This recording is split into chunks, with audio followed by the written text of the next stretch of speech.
Ya, ya mata kuliah ini seperti tadi disampaikan adalah manajemen bisnis Jepang ya. Untuk pertemuan pertama, saya tidak akan langsung masuk ke materi bagaimana manajemen bisnis Jepang, tapi saya akan berkenalan terlebih dahulu, terutama berkenalan dengan pengalaman saya bisa sampai ke Jepang dan pengalaman saya ketika berada di Jepang. Ya, ini mudah-mudahan bisa menginspirasi kalian semua. Ya. Sebelumnya di FIB saya mengampu mata kuliah juga yaitu kepemimpinan ya. Mata kuliah kepemimpinan semester yang lalu. Kemudian untuk semester ini saya mengampu mata kuliah ini manajemen bisnis Jepang dan etika dan etos kerja bangsa Jepang. Kemudian di S2 linguistik ya, S2 yang S2 yang baru di FIB, saya mengajar mata kuliah metode penelitian kualitatif ya.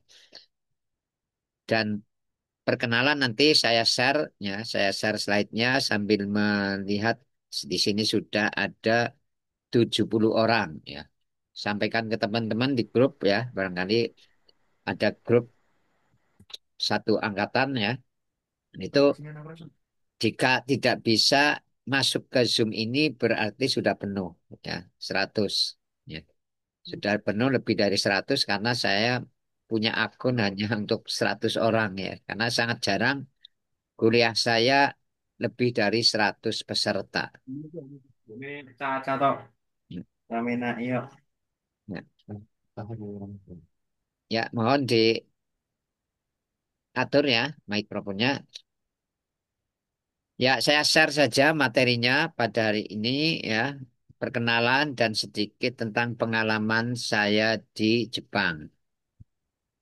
Ya, mudah-mudahan bisa menginspirasi kalian semua. Baik. Apa? Haknya dua aku. Nah, Ya, bisa dilihat slide saya? ini gede. Hmm? Bisa, Prof. Ya, Bisa, Prof. ya, terima kasih. Ya, silakan. Mana gede?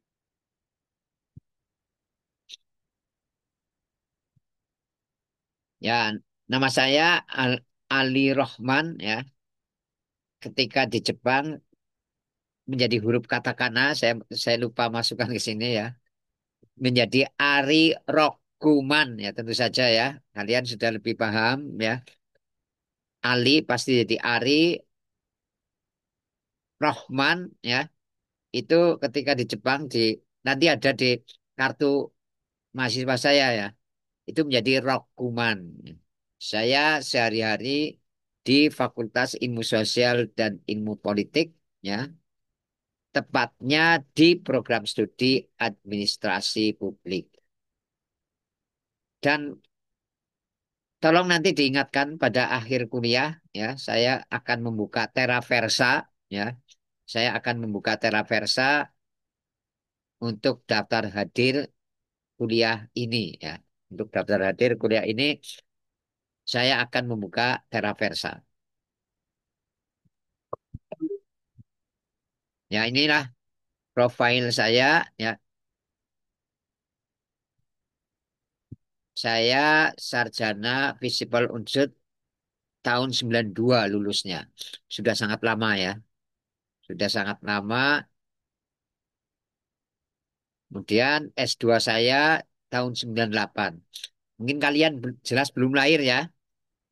Kalian belum lahir, saya sudah S1, S, S1 lulus. Kemudian kalian belum lahir juga, saya sudah lulus S2 ya 98 di Universitas Brawijaya Malang.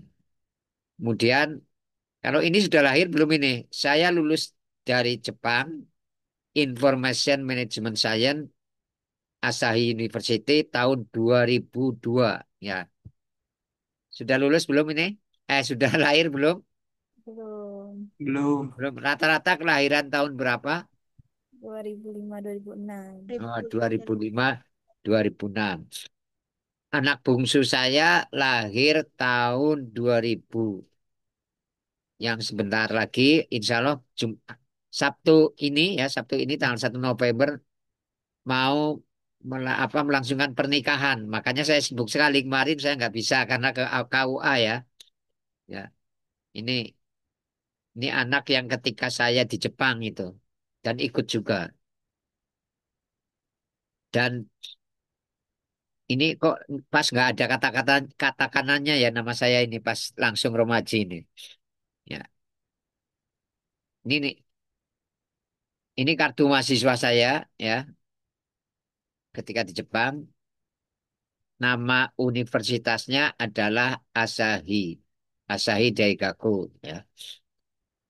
Asahi Daigaku bidang saya Information Management Science. Jadi saya ngajar etika dan manajemen ya masih masuk di sini ya manajemen.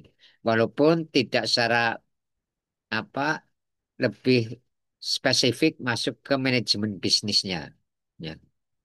Namun insya Allah bisa saya sampaikan beberapa manajemen bisnis Jepang yang apa ada dan saya pelajari juga ya dan saya amati bagaimana perusahaan-perusahaan Jepang itu bisa hidup dan berkembang. Ya. Nah, ini sudah lebih dari 100 ini ya, lebih dari 100. Silahkan nanti disampaikan untuk mengikuti rekamannya ya, untuk mengikuti rekaman kuliah ini di YouTube saya. Kemudian saya di samping lulus tahun 2002 ya, saya menjadi asisten profesor yang namanya program postdoktor di universitas yang sama, Asahi Daigaku, sampai tahun 2003. Jadi ketika saya ini penerimaannya ya, silakan dibaca ya, campur dengan bahasa Inggris ya, campur dengan bahasa Inggris dan alhamdulillah arsipnya masih ada ya. Arsipnya masih ada sehingga bisa dilihat kembali. Termasuk arsip saya ketika pendaftaran mahasiswa S2 juga masih ada. Dan apa beberapa arsip ketika saya kuliah S1 masih ada. Kartu mahasiswa S1 saya masih punya. Ya karena ini bidang saya spesifik information management ya. Arsip itu menjadi informasi sehingga selalu saya simpan. Ya. Termasuk ketika SMA, ketika S1 ya. Saya itu rajin menulis buku harian dan sekarang buku harian itu bisa saya baca. Ya. Jadi dulu saya waktu kuliah S1 ya, kuliahnya siapa yang ngajar itu kalau bisa saya buka kembali. Ya, bisa saya buka kembali. Nah, ini pengalaman di Jepang ya sampai tahun 2003. Intinya sampai kalian belum lahir 2003. Walaupun berikutnya nanti saya juga bolak-balik ke Jepang. Ya. Kemudian pengalaman yang lain, ini kalian sudah lahir ya. Tahun 2010 saya menjadi dosen tamu di University of Technology Sydney. Ya, ini pengalaman ya yang tak terlupakan juga akademik saya, kemampuan akademik saya diakui oleh University of Technology Sydney. Ya, itu tahun 2010. Nih, kemudian berikutnya ini ya lebih jelas sebagai riset asisten ya. Asistennya Profesor ini Marion Finlay. Nah, nanti saya ceritakan di akhir kuliah ini ya, kenapa saya dibimbing oleh Profesor Marion Finlay. Ya. Walaupun saya kuliahnya di Jepang, tapi pembimbing utama, supervisor saya adalah orang Amerika. Sekarang tinggal di Kanada. namanya Profesor Marion Finlay. Ya, ini saya simpan dulu ceritanya ya. Saya akan menyampaikan profil saya dulu ya. Nanti di akhir sesi ini saya akan menyampaikan perkenalan saya dengan Profesor Marian Finlay ketika pertama kali datang ke sana dan lain sebagainya. Nah, ini karir saya ya, karir saya kepa- pertama menjadi kepala sekolah Taman Pendidikan Al-Qur'an ya. Dari sisi jabatan ini, karir yang apa ada embel-embel jabatannya. Saya diberi amanah. Sebelum lulus ya, saya lulus tahun 92. 91 tahun 91 saya sudah menjadi kepala sekolah Taman Pendidikan Al-Qur'an. Ya. Ini kalian juga kemungkinan sudah apa ketika kecil dulu ya ngajinya di Taman Pendidikan Al-Qur'an. Ya. Dan ketika kuliah saya sudah menjadi kepala sekolah Taman Pendidikan Al-Qur'an yang saya dirikan. Ya. Saya apa waktu mahasiswa seusia kalian, saya sebagai aktivis ya, terutama di Muhammadiyah, ya, saya mendirikan kepala sekolah pendidikan saya mendirikan Taman Pendidikan Al-Qur'an di Masjid Muhammadiyah, juga menjadi guru SMP Muhammadiyah. Ya. Jadi karir saya dari muda itu sudah mengelola sekolah dan menjadi guru. Kemudian masuk menjadi dosen tahun 93 sampai sekarang, alhamdulillah masih sehat ya. Kemudian Ketua Lab Komputer Fisip pernah juga, kemudian Sekretaris Program S2 MAP, ya pernah menjadi Sekretaris Prodi, kemudian pernah menjadi Ketua Prodi S2, dan pernah menjadi Dekan Fakultas Ilmu Sosial dan Ilmu Politik tahun 2013 sampai tahun 2017. Dan waktu saya menjabat sebagai dekan, ya, waktu saya menjabat sebagai dekan, FIB bergabung ke FISIP, masih bergabung ke FISIP. Ya. Jadi prodi-prodi yang ada di FIB itu bareng dengan kami FISIP di sini. Ya. Karena waktu itu apa ada penataan ya, ada penataan tadinya FIB itu hanya awalnya FIB itu hanya UPT bahasa ya, lab bahasa dulu.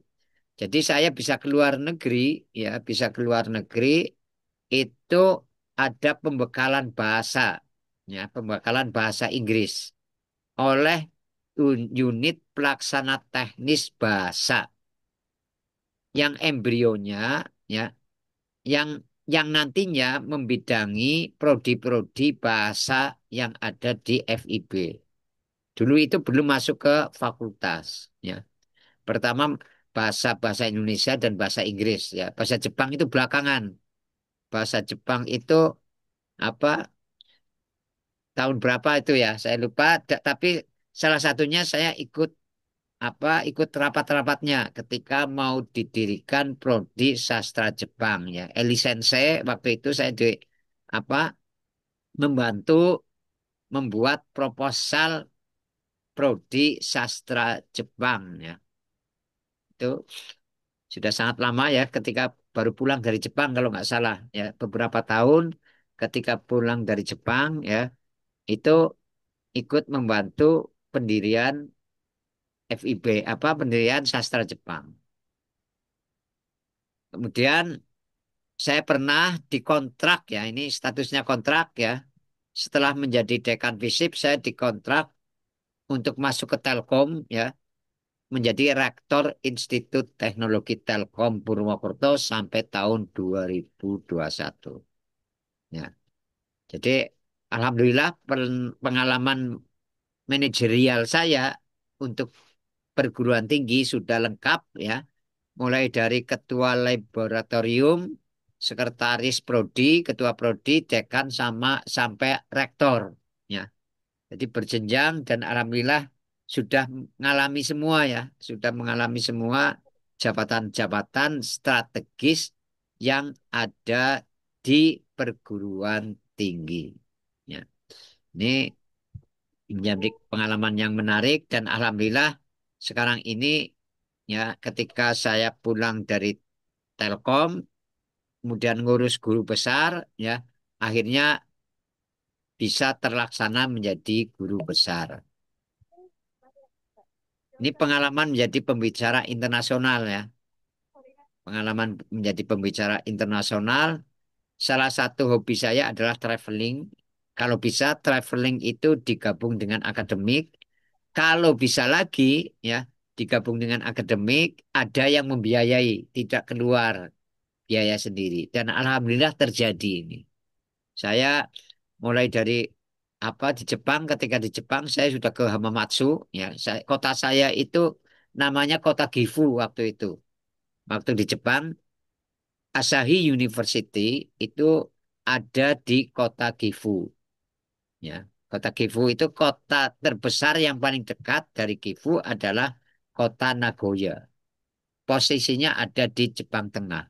Mudah-mudahan apa teman-teman semua yang di sini ya sudah pernah ke Jepang dan pernah magang di Jepang juga barangkali, ya. Pernah magang di Jepang barangkali sehingga sudah bisa membayangkan Jepang seperti apa. Saya masuk wilayah Jepang Tengah waktu itu, Jepang Tengah.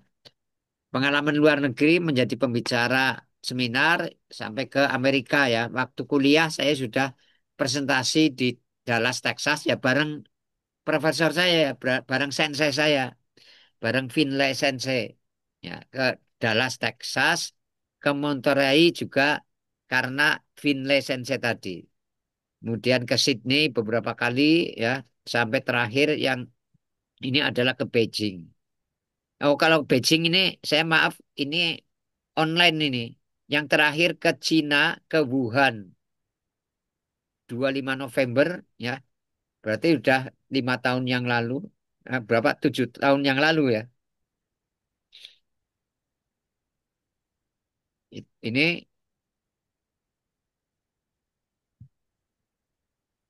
saya ke Wuhan ya menjelang pandemi ya. Jadi kalau ada apa berita-berita tentang pandemi dari Wuhan ya alhamdulillah saya sudah bisa membayangkan Wuhan itu seperti apa. Bukan hanya bayangan saja, saya pernah ke Wuhan itu menjelang pandemi ya. Bahkan setelah itu ya tahun 2019 itu ada lockdown dan lain sebagainya. Ya, ini pengalaman menjadi pembicara internasional ya. Yang terakhir pembicara internasional sekarang secara online ya. Ini tahun kemarin 18 sampai 20 September secara online saya menjadi pembicara Universitas Turki dan Azerbaijan ya. Jadi joint conference antara universitas di Turki dan di Azerbaijan ya. Secara internasional dan saya menjadi keynote speaker ya. Jadi pembicara kunci ya. Alhamdulillah keahlian saya diakui level internasional. Ya, ini mudah-mudahan teman-teman apa mendapatkan inspirasi ya. Saya dari apa dari orang biasa saja, orang tua saya juga bukan orang tua kaya, tetapi alhamdulillah mendapatkan beasiswa sampai S3. Nah, ketika di Wuhan ya, juga saya nulis ya, nulis tentang Sun Gokong pun minta dibayar tunai. Ya. Karena waktu itu tahun 2018 saya jalan-jalan ya setelah presentasi diminta foto ya saya mau ternyata dia tidak mau nerima duit saya ya. Walaupun currency setempat ya pakai yuan itu mereka tidak tidak mau. Tahu-tahu menyodorkan QR code ke saya di lengan bajunya. Saya kaget ya, sudah secanggih itu Tiongkok. Ya. Untung dibantu oleh teman saya yang pakai WeChat ya, langsung pakai non tunai. Ya. Kita kalau tidak dipaksa pandemi barangkali kita tidak punya pengalaman ya, tidak punya pengalaman untuk menggunakan non tunai. Dan ketika di Sydney juga saya nulis juga. Jadi hobi saya satu nulis ya menjadi dan nulisnya kalau bisa banyak apa bisa dibaca oleh banyak orang. Jadi tahun 2010 ketika saya di sini sudah menjelaskan tentang pelayanan publik melalui e-government. Jadi kalau kita kemana ya naik bis itu sudah dipandu oleh website di sana. Yang sekarang ini sudah apa kita nikmati dengan Google Map-nya. Ini sudah saya nikmati tahun 2010. Nah, ini bagian dari sharing pengalaman ya setelah profil pendidikan saya, pengalaman di dunia akademik, saya akan pengalaman tentang Jepang ya, beberapa foto mudah-mudahan menginspirasi kalian. Ya. Saya berangkat tahun 99 ya. Tahun 19 99 saya berangkat. Nah, ini anak saya dua ya. Ini foto tahun 2003 menjelang pulang. Saya pulang April 2003. Februari 23 Februari ya tahun 2003. Ini tanggalnya cantik juga ini ya.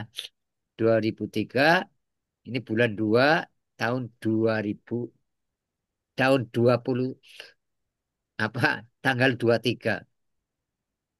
Ini saya diundang oleh teman kuliah saya satu lab ya. Jadi kalau ini sambil sharing pengalaman, kalau di Jepang ya dosen mahasiswa yang S1 dan S2 itu menempati lab ya, laboratorium. Ya. Ketika saya datang sudah langsung punya meja kerja di laboratorium ya. Karena disitulah saya harus riset sehari-hari, saya harus penelitian di situ. Penelitian menyiapkan apa seminar ya, laporan dan lain sebagainya. Ya. Ini dan saya diundang ya ketika musim semi ya, ketika musim semi saya diundang oleh teman saya ya, senpai saya, senior saya untuk ke adiknya dia ya. Saya diundang ke adiknya dia, ternyata sudah disiapkan perayaan Hinamatsuri sehingga anak saya didandanin ya kimono seperti ini. Ya. Kimono seperti ini, makan-makan, minum teh dan lain sebagainya. Inilah apa pengalaman yang tak terlupakan ya, pengalaman yang terlupakan dan apa teman-teman saya di sana itu sudah seperti saudara sendiri. Sensei saya di sana itu seperti ayah sendiri, ya. Seperti sudah saya kayak bapak sendiri, ya. Itu karena akrabnya. Ya. Jadi sensei saya kan orang Amerika tadi ya, orang Amerika. Kalau dia mudik ke Amerika, ya, dia mudik ke Amerika, saya yang dipasrai untuk apa ngecek rumah, ya, sampai kepada apa ngecek akuariumnya dia, ngasih makan ikan dan lain sebagainya. Ya, itulah hubungan emosional, hubungan sosial dengan sensei di sana itu sudah demikian eratnya. Dan alhamdulillah saya sangat dipercaya oleh sensei saya orang Amerika tadi. Ya, sama seperti dengan teman-teman ya, teman-teman ya. Saya ingat ketika saya pindah Apato ya, itu dibantu teman-teman ya ya mereka iuran untuk menyewakan jasa angkutan pindah ya itu saya masih ingat sekali ya itu solidaritas kebersamaannya ya itu luar biasa kalau Jepangnya mungkin sudah kayak dalam bahasa pergaulan bahasa persahabatan itu nakayoshi barangkali ya itu nah ini ketika ini menjelang pulang juga 30 Januari 2003. Nah, ini masih sangat jarang kamera digital dan alhamdulillah saya sudah punya ya. Ini apa turun Yuki ya, demikian lebatnya pada bulan Januari. Ya, ini anak saya yang mau nikah ini Sabtu besok ya. Anak saya mau nikah ya. Ternyata apa ketika di Jepang dia itu nggak ingat ya ketika pulang itu tahun apa dia 3 tahun ya karena lahir kan 2000 Februari 2000 dia lahir kemudian 2003 pulang dia tidak ingat pernah ke Jepang ya hanya lihat foto-fotonya seperti ini tapi kalau kakaknya itu ingat sekali karena merasakan Ho, Hojiang ya TK dan Sogako di sana, ya, TK dan SD di sana. Ya. Bahkan anak saya yang Barep ini yang sulung tadi, ya, kakaknya ini, ketika saya pulang ke Indonesia, ya, dia bingung, dia bingung tidak bisa bahasa Indonesia dengan lancar karena saya ketika di sana itu banyak bahasa Jawa juga, ya. Dan dia dengan di sekolah dengan teman-temannya itu bahasa Jepang. Sehingga ketika saya pulang sampai ke Indonesia April ya masuk ajaran baru itu Juli itu digunakan untuk les bahasa Indonesia. A B C D itu les di situ. Les ke guru SD. Saya apa ngundang guru untuk ngajari anak saya. Sekarang anak saya profesinya apa? Menjadi sensei bahasa Jepang. Sensei bahasa Jepang bergabung dengan Japan Foundation ya bergabung dengan Japan Foundation ya sehari-hari ngajarnya apa online dari rumah sekali-kali harus ke Jakarta ke base campnya apa ke apa head office-nya Japan Foundation yang ada di Jakarta dan juga ke Jepang langsung ya ke Jepang kemarin berapa bulan ke Jepang di sana ya jadi sehari-hari ngajarnya di Jepang, tapi sekali-kali harus ke Jakarta atau ke Jepang. Ya.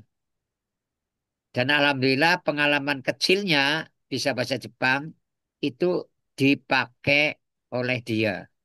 S1-nya Jepang, S1-nya sastra Jepang seperti kalian. Tapi di UGM. Ya. UGM dan dapat beasiswa juga di Ferris University Yokohama. Ya. Sekarang ngajar bahasa Jepang. Mungkin kalau ada yang mau kenalan silahkan ya. Ada yang mau kenalan silahkan nanti atau juga nanti dia kadang punya job ya menjadi translator dan lain sebagainya. Ya. Atau ada yang apa siap apa menerima job ya menerima job privatan dan lain sebagainya karena dia kadang overload ya di samping ngajar utamanya adalah di Japan Foundation ya pagi sampai sore ya. Tapi kadang ada yang minta privat ya, privatnya malam tentu saja. Malam atau hari Sabtu atau hari Minggu. Nah, kalau overload barangkali bisa dilembahkan ke orang lain ya. Mudah-mudahan kalian bisa apa berpartner nantinya yang apa dari sastra Jepang juga. Nah, ini dengan temennya namanya Honami-chan. Kalau anak saya namanya Ilmi, dipanggilnya Irumi ya. Ya. Ini temennya Hunamicang yang menempati Apato di lantai 3. Kalau saya di lantai 2. Ya mudah-mudahan apa bisa membayangkan ya anak kecil di Jepang itu seperti apa ya anak saya ini. Ya dan setiap hari berangkatnya bersama, kumpulnya di lapangan ya. Jadi ini sudah sistem sosial masyarakat Jepang ya. Kumpulnya di lapangan dekat Apato, kemudian berbaris bersama ke Sogako. Kemudian istri saya mempunyai jadwal piket untuk mengantarkan anak. Paling satu semester 3 atau 4 kali. Mungkin nggak sampai 4 kali, paling banyak 3 kali bergiliran dengan ibu-ibu lain ya orang Jepang semua. Karena kami ketika di Jepang itu apa menempati kota kecil namanya kota Hozumi ya bukan Gifu minggir lagi Hozumi tidak ada orang Indonesianya. Jadi murni orang Jepang dan ketika saya mau pulang baru ada orang Indonesia. Ya, itu sehingga istilah bahasa Banyumasnya itu nyemplung ke masyarakat Jepang sudah. Ya, ada kumpulan apa juga ikut macam-macam. Ya, saya sangat menikmati hidup di Jepang. Ya, langsung merakyat ke mereka. Ya, termasuk ini Hunami-chan ini sering juga masuk ke main ke Apato saya. Ya, masuk ya itu sudah main bareng-bareng dan lain sebagainya. Ya. Inilah kehidupan di Jepang ya. Nah ini kakak beradik mainan Yuki ya sudah membuat Yuki Dharma.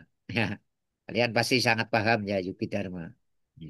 Ini di depan Apato ya, depan Apato lantai 2. Ya ini istri saya ya, kenangan namanya Sekiyu atau apa ya? Apa beli minyak tanah untuk heater.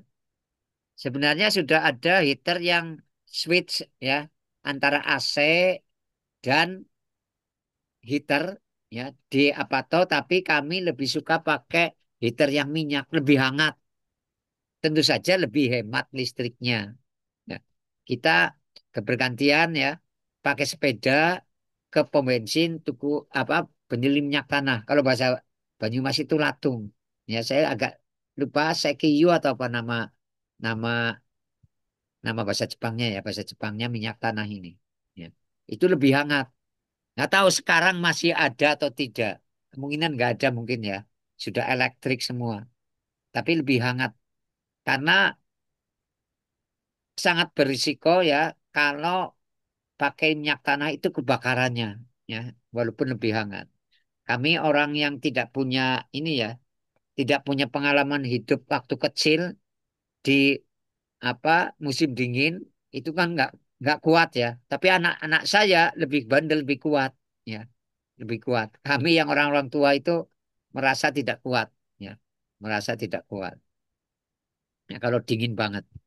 Tetapi alhamdulillah kalau musim dingin malah jarang sakit. Termasuk orang Jepangnya. Ketika saya kalau ke dokter ya, dokter yang sakit flu kebanyakan ketika musim panas. Kenapa? Karena sehari-hari itu pakai AC sudah sehingga nggak tahan ya flu akhirnya. Ini nah tugas dosen ya saya kenapa saya sharing pengalaman ya? Kenapa saya sharing pengalaman? Karena tugas dosen itu bukan hanya mengajar, mendidik, tapi menginspirasi. Ya. Saya mencoba menginspirasi bagaimana saya ke Jepang. Ya. Bagaimana saya ke Jepang ya. Itu saya ceritakan di awal apa saya ceritakan perjuangannya ke Jepang. Dan kalau perlu nanti ada waktu perjuangan saya mencapai profesor ya. Karena salah satunya ini prinsip saya. Nana Korobi ya Oki ya.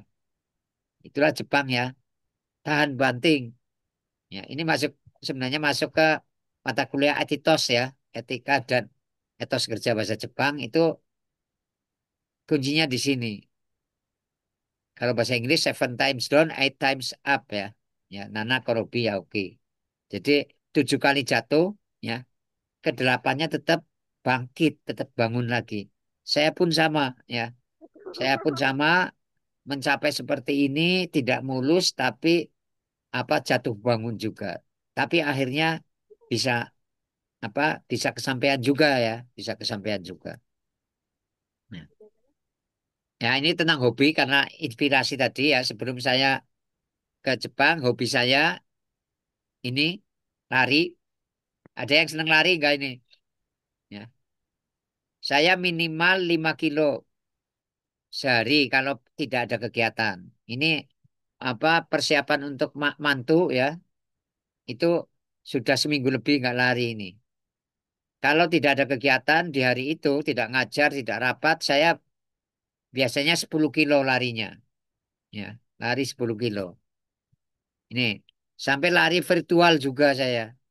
Ya, jadi ada target ya dalam sebulan umpamanya berapa kilo itu secara virtual itu ada seperti ini.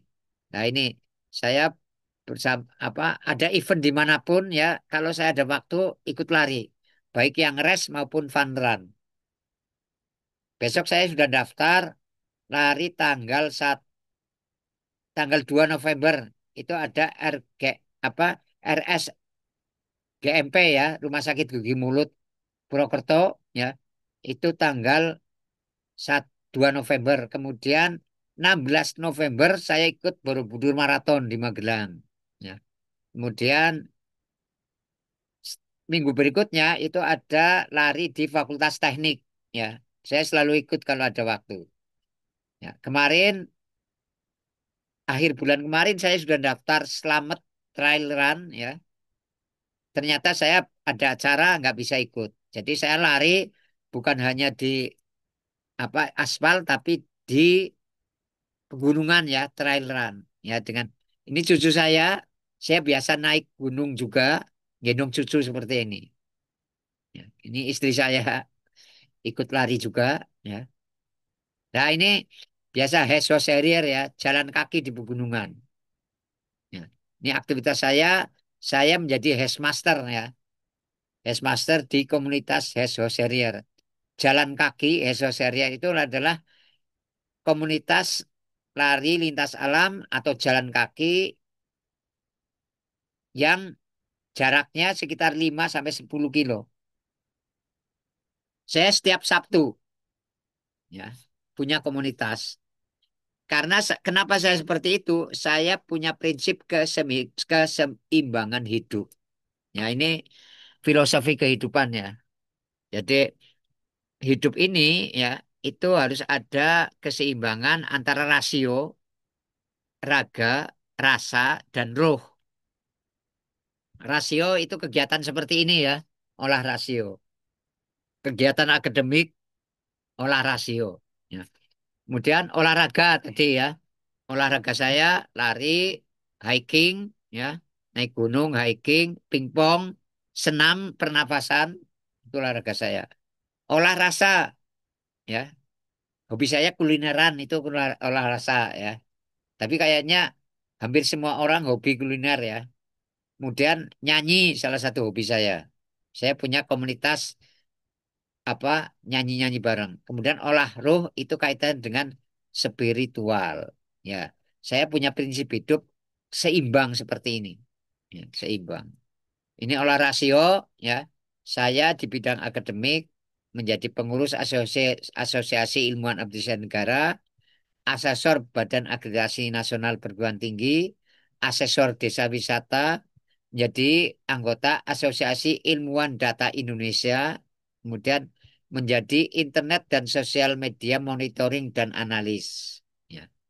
Ini kaitannya dengan olah rasio saya. Ya. Nah, kemudian olah rasa saya nyanyi, ya. Olah rasa saya nyanyi, kemudian olah ruh tentu saja tidak akan saya sampaikan ibadah saya apa saja.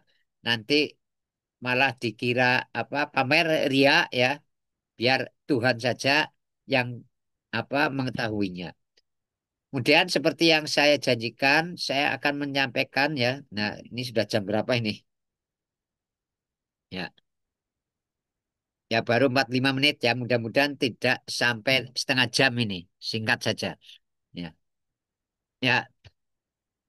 Sebelum saya mulai, saya sampaikan juga tadi anak saya itu ngajar bahasa Jepang ya. Itu SOP-nya kalau di kuliah online-nya bahasa apa orang Jepang itu setiap 1 jam sekali itu pasti ada break-nya. Jadi tidak jeda apa tidak langsung seperti ini ya, tidak langsung seperti ini ya. Oleh karena itu saya juga akan menerapkan juga ini lebih dari apa hampir 1 jam ya, 45 kita sudah kuliah 45 menit ya. Ya, oke lah ya. kita break dulu sebentar, ya. Kita break dulu sebentar. Saya nanti akan mulai lagi Road to Jepang, ya. Bagaimana saya sampai ke Jepang, ya. Kita break 10 menit, ya. Kita break 10 menit dan saya akan menampilkan, ya. Saya akan menampilkan Teraversa untuk kelas A dulu, ya. Untuk kelas A saya tampilkan, ya. Mudah-mudahan teman-teman yang tidak bisa join bisa apa menyusul nantinya. Ya. Saya akan tampilkan Teraversa, ya, sambil ngisi daftar hadir. Bisa juga sambil ada pertanyaan silahkan. Saya siapkan membuka Teraversa.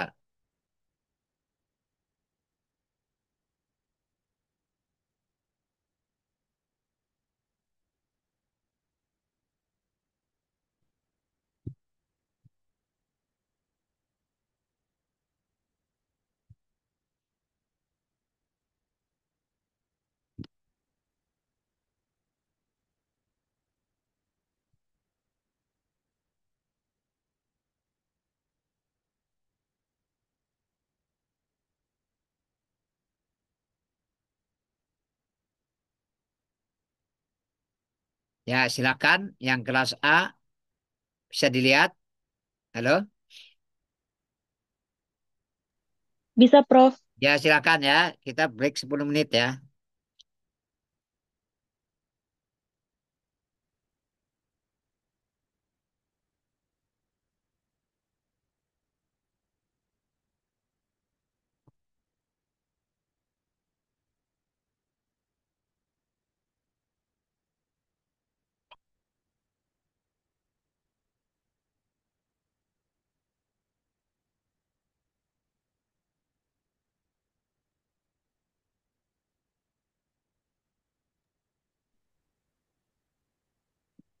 Maaf, Prof.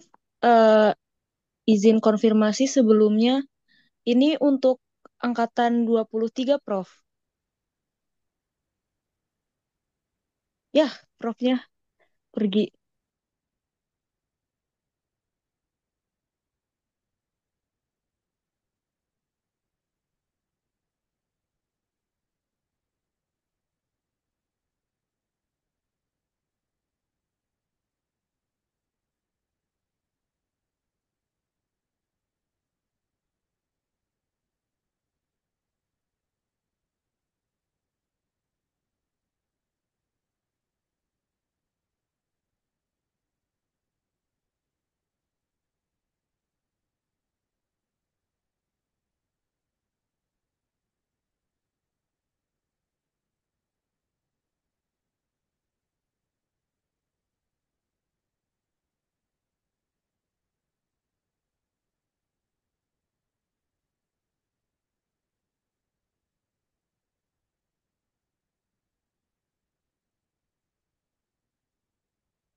Ya, kita lanjutkan lagi.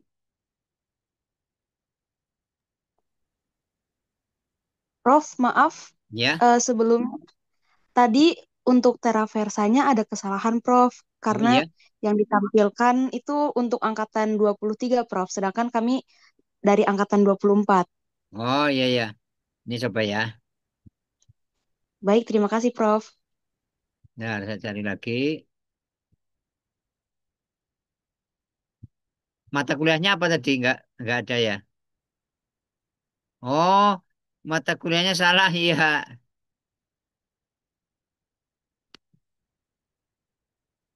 Ya, mata kuliahnya salah tadi.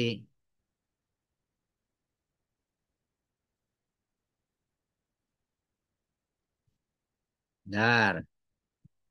Tadi mata kuliah aditos,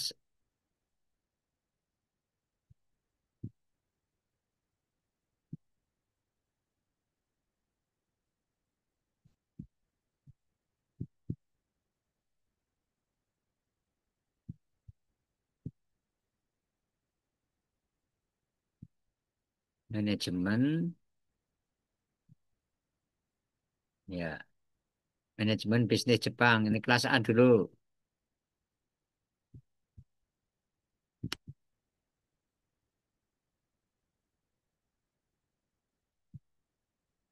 Ya, silakan kelas A ya.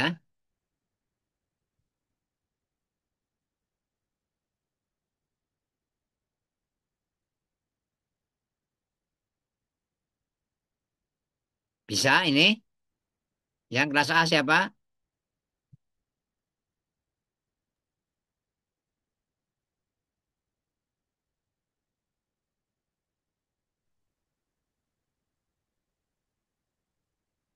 Maaf, Prof, izin untuk layarnya tidak Oh ditampilkan, iya Prof. iya, ini ada salah lagi. Ya.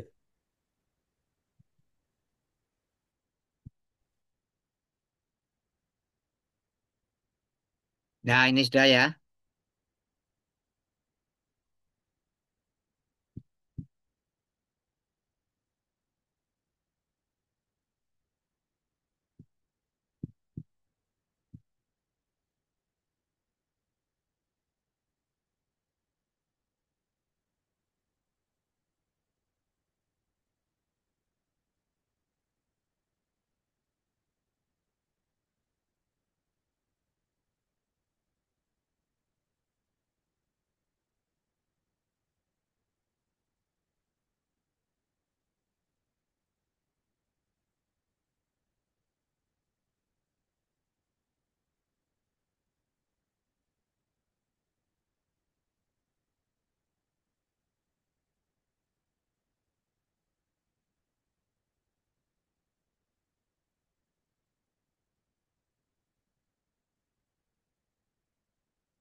Ya, mudah-mudahan sudah ada yang masuk. Nanti bisa diulang lagi. Saya beralih ke kelas B ya. Nanti bisa diulangi lagi terakhir.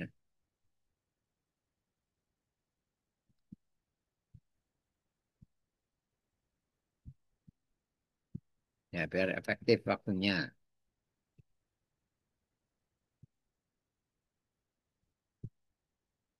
Manajemen bisnis. Oke,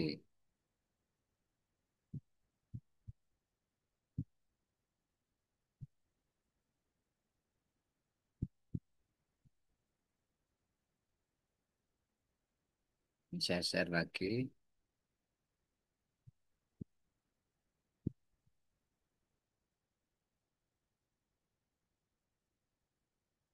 Ya, silakan.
Ya, saya kira ini dulu ya, nanti lanjut lagi.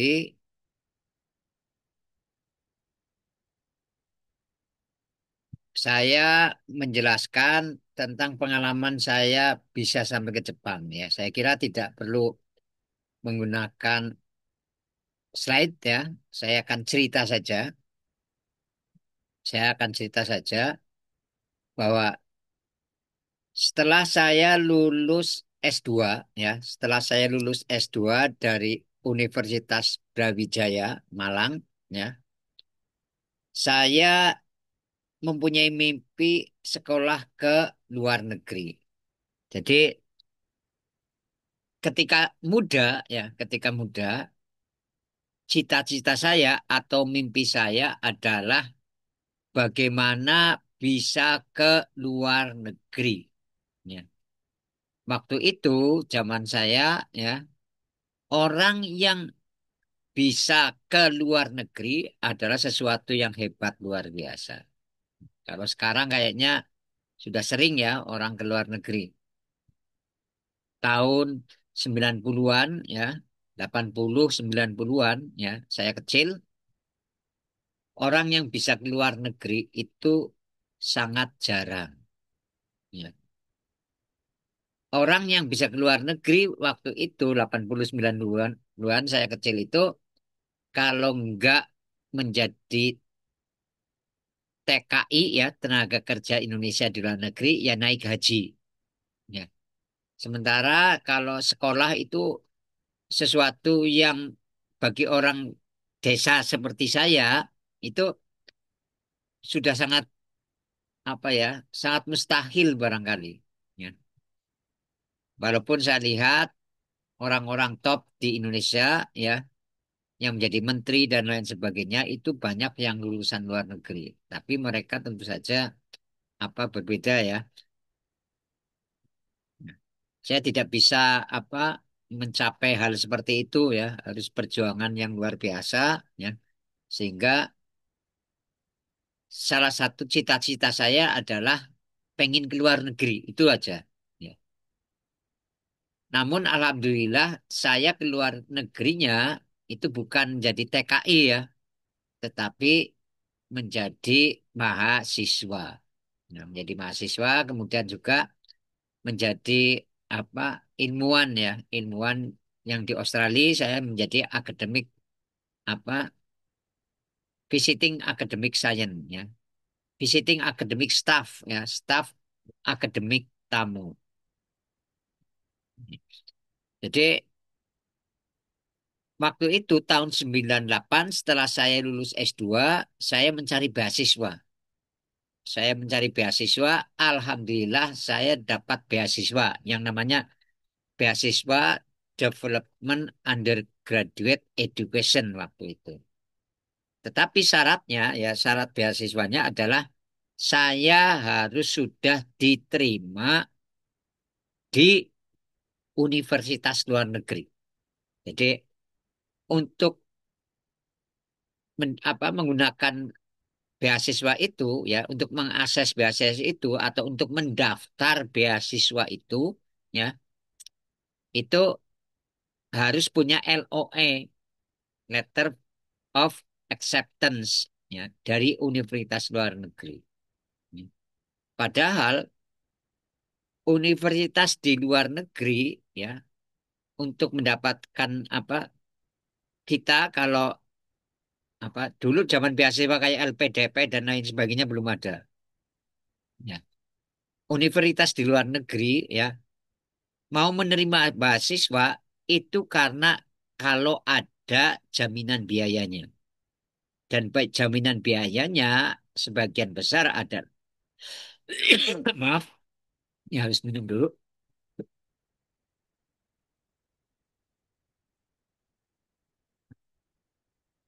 Jaminan jaminan biayanya tentu saja adalah beasiswa. Karena sangat jarang apa orang yang ke luar negeri itu dengan biaya sendiri, kecuali orang kaya. Ya, inilah kenapa ini hal yang sangat mustahil ya, hal yang sangat mustahil. Saya diterima dulu di universitas luar negeri, ya, padahal belum ada jaminan biaya. Itulah susahnya, ya.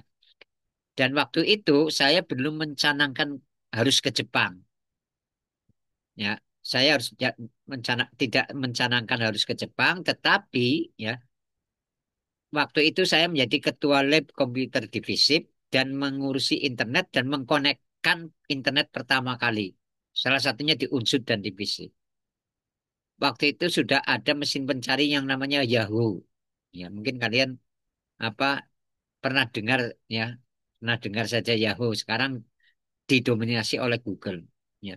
Mencari ilmu di bidang saya manajemen informasi.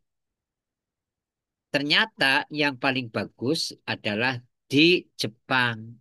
Salah satunya di Asahi University. Sehingga saya mencari alamat emailnya, kemudian saya nyurati. Ya, saya nyurati apa pengelolanya. Ternyata email tersebut adalah email dari Dekan Graduate School of Business Administration. Ya, jadi dekan dari apa pasca sarjana administrasi bisnis. Ya, namanya Profesor Haruo Akimaru. Ya, Profesor Haruo Akimaru, saya kirimi email. Saya belum apa tidak apa belum bisa belajar bahasa Jepang, tentu saja pakai bahasa Inggris, ya. Ya. Sampai sekarang pun saya lebih nyaman bahasa Inggris, ya, karena nulis kanji katakana apa hiragana, ya, itu juga butuh effort bagi saya. Ya. Jadi saya surati bahasa Inggris kemudian dibalas, ya, intinya adalah saya tertarik, ya, di prodi Information Management Science, ya, di Asahi University, kemudian ternyata dibalas dengan cepat, ya, dibalas, ya. Saya disuruh untuk mengirimkan bermacam-macam dokumen, ya, mulai dari ijazah, ya, transkrip sampai ke tesis, ya, ringkasan tesisnya dikirim ke sana.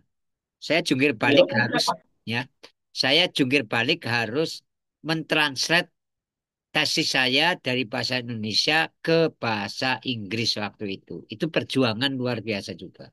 Ya. Itu perjuangan luar biasa, harus translate, kemudian dikirim, dan mengirimkannya dengan paket itu juga perjuangan luar biasa, karena sangat mahal waktu itu.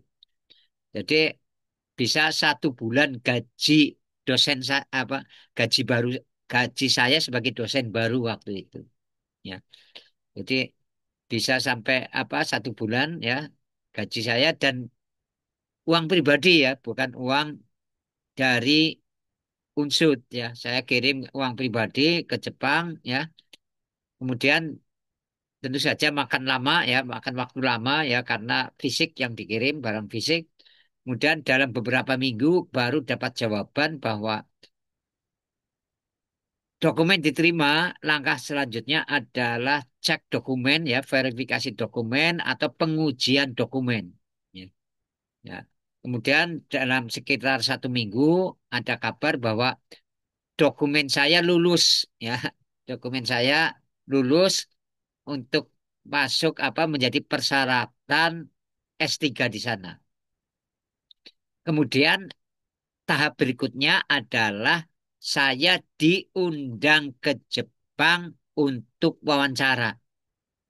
Ya, bayangkan, ya, saya harus ke Jepang wawancara, padahal saya bisa ke Jepang kalau mendapatkan beasiswa. Duit dari mana, ya?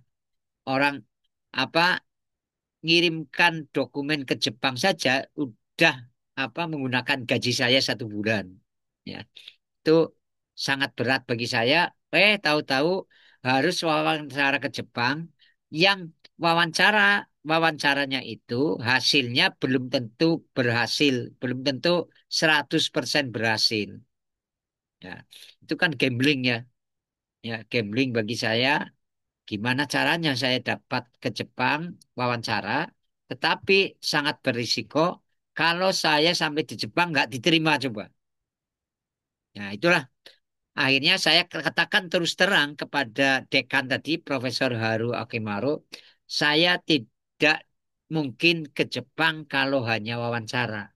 Karena beasiswa saya ya bisa digunakan kalau saya sudah diterima.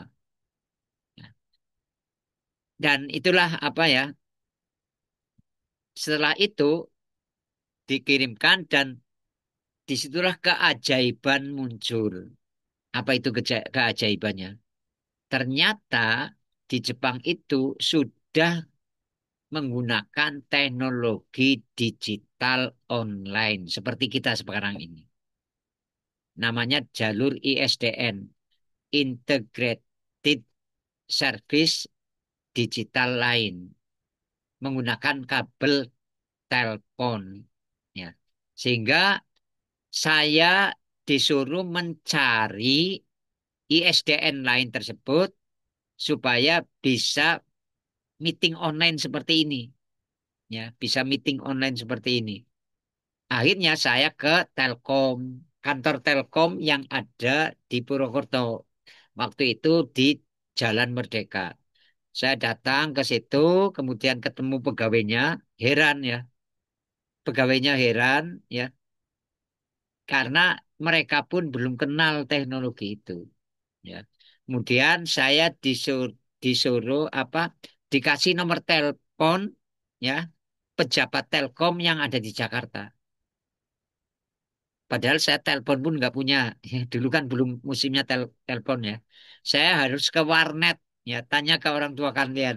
Warnet itu apa? Warnet adalah telepon umum berbayar. Ya, jadi pakainya telepon kabel, tapi kita harus bayar menggunakan uang koin waktu itu. Ya, telepon ke Jakarta, ya, Telkom Pusat di Jakarta. Kemudian ada yang ngangkat, dijawab oleh mereka. Memang teknologi yang digunakan yang seperti sekarang ini ya untuk video call itu sudah ada di Indonesia dan itu teknologi Jepang. Namun penggunanya masih sangat terbatas, yaitu untuk para pejabat pemerintah, presiden dengan para gubernur. Ya, itulah ya. Ternyata tidak mungkin menggunakan itu. Saya bukan siapa-siapa, orang biasa, tentu saja tidak mungkin menggunakan apa jalur jalur eksekutif ya, jalur orang yang sangat-sangat penting. Ya. Kemudian berdasarkan itu saya kembali nulis email ke Profesor Haruo Akimaru. Ya. Nulis email ke Profesor Haruo Akimaru bahwa ada teknologinya tetapi tidak mungkin saya gunakan. Ya, itu tadi ya. Dan keajaiban kedua muncul ya. Dan keajaibannya adalah Profesor Haruo Akimaru mencari solusi dan menemukan solusi. Saya boleh menggunakan jalur itu di kantor Telkomnya Jepang yang ada di Jakarta. Kan apa perusahaan Telkomnya Jepang yang ada di Jakarta namanya NTT ya, Nippon Telepon and Telegraph. Saya disuruh datang ke NTT Office ya yang ada di Jakarta, Jalan Sudirman waktu itu. Saya disuruh datang dan mereka akan mempersiapkan dan menggunakan secara gratis. Ya. Dan waktu itu tentu saja saya sangat shock ya, bingung. Ya.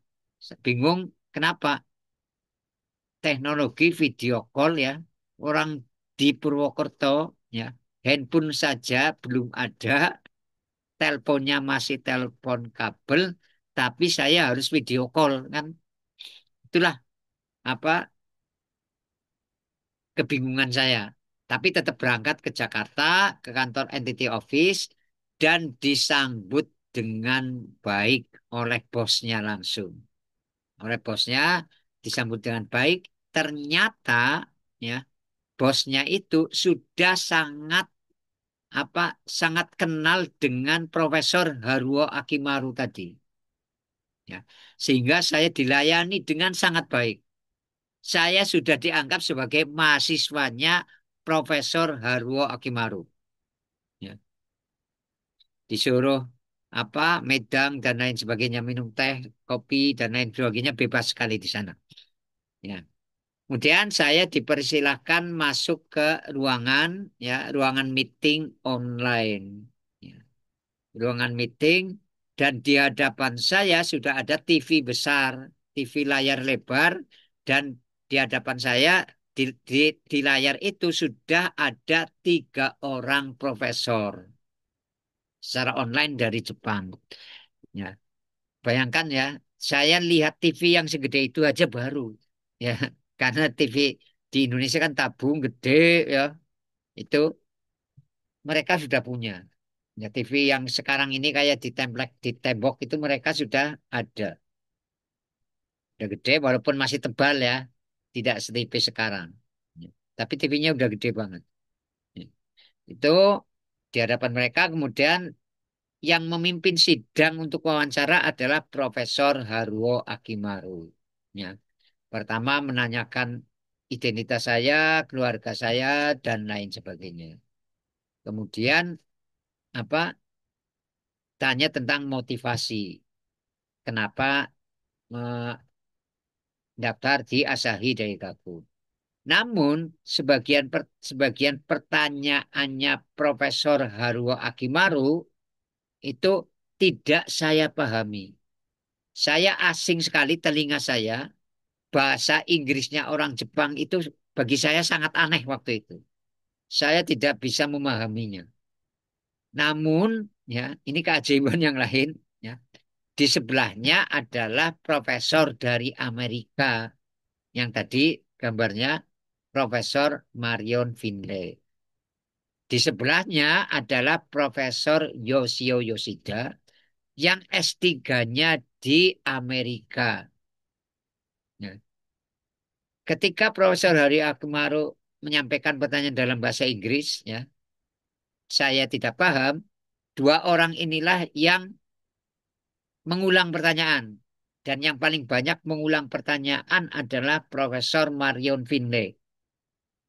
Dan saya sangat paham dengan pertanyaan yang diajukan oleh Profesor Marion Finlay. Nyambung langsung.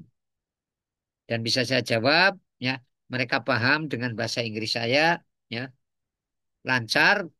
Berkat Profesor Marion Finlay tadi, wawancara berlangsung lancar, ya, ditutup dengan baik, dan saya disuruh menunggu 1 atau 2 minggu nanti kabarnya melalui email.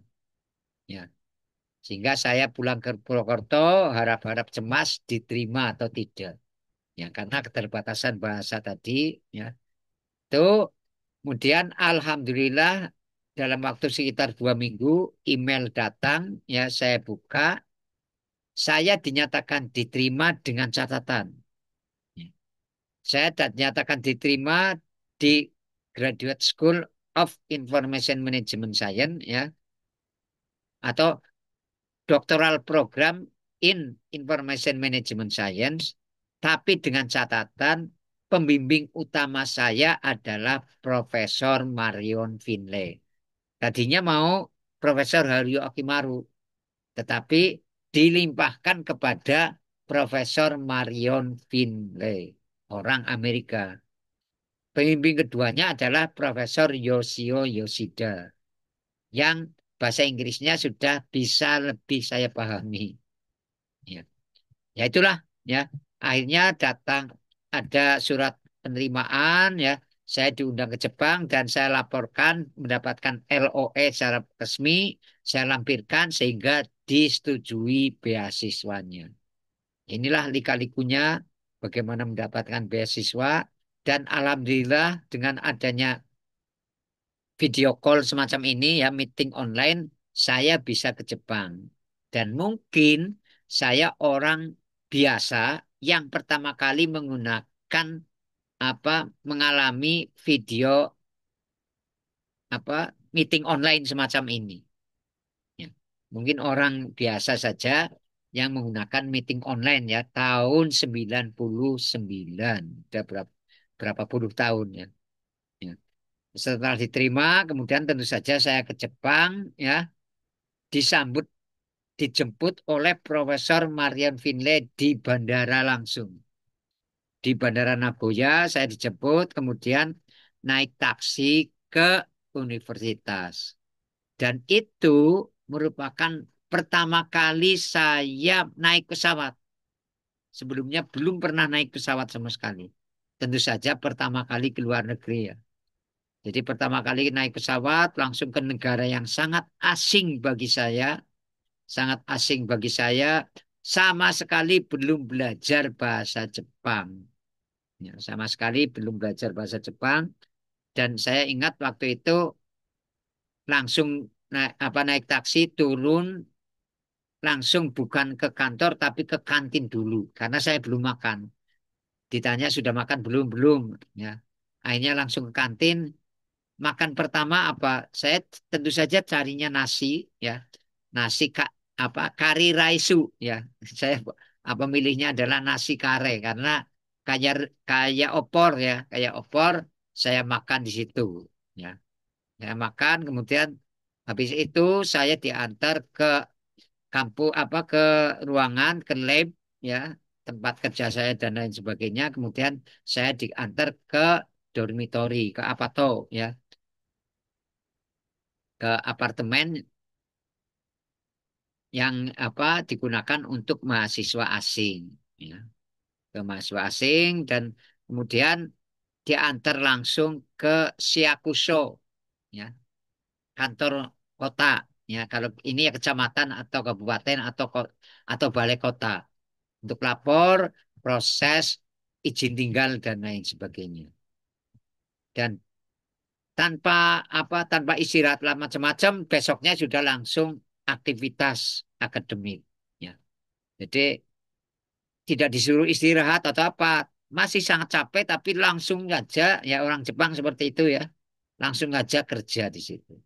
Ya itulah pengalaman saya dan kemudian masih sendiri saya belum bawa keluarga. Setelah 1 semester baru keluarga suruh dibawa. Walaupun beasiswanya tidak mengcover keluarga. Tetapi alhamdulillah saya punya jalan keluar. Ya. Saya apa disuruh menjadi asistennya Profesor Marion Finlay tadi. Ya. Disuruh menjadi asistennya Profesor Marion Finlay. Ya, saya kira demikian ya, sedikit kisah hidup saya bisa ke Jepang ya dengan skenario yang tidak terduga ya yang skenario yang tidak terduga ya dengan meeting online semacam ini ya akhirnya saya bisa wawancara online setelah sampai di Jepang tentu saja saya untuk urusan akademik lebih banyak dibimbing oleh Mariam Finla untuk urusan kehidupan di Jepang dan lain sebagainya, saya sangat dibantu oleh Profesor Yoshio Yoshida, ya, pembimbing kedua saya. Ya. Ini termasuk saya harus kursus bahasa Jepang waktu itu ya, kursus bahasa Jepang, ya. Mas sebelum kuliah, sambil kuliah semester pertama saya disuruh untuk belajar bahasa Jepang. Ya, untung saja S3 itu kuliahnya sedikit ya dan menggunakan bahasa Inggris. Tapi saya harus belajar bahasa Jepang supaya bisa eksis di sana, survive di sana ya. Minimal harus ke toko, ke pasar itu nyambung bahasanya. Ya. Dan sampai sekarang ya bahasa saya masih sangat elementer ya. Beda banget sama anak saya. Jadi beberapa kali anak saya datangan tamu orang Jepang ya. Itu kalau anak saya sedang ngomong sama orang Jepang, saya banyak yang sudah nggak mudengnya, sudah nggak taunya, karena anak saya sudah bahasanya sudah bisa mengimbangi mereka, karena kecilnya di sana ya. Ya demikian ya, apa yang dapat saya sampaikan. Barangkali ada pertanyaan, silakan. Nanti saya apa langsung saja saya tampilkan di YouTube ini. Ini saya off-kan dulu rekamannya biar tidak terlalu panjang.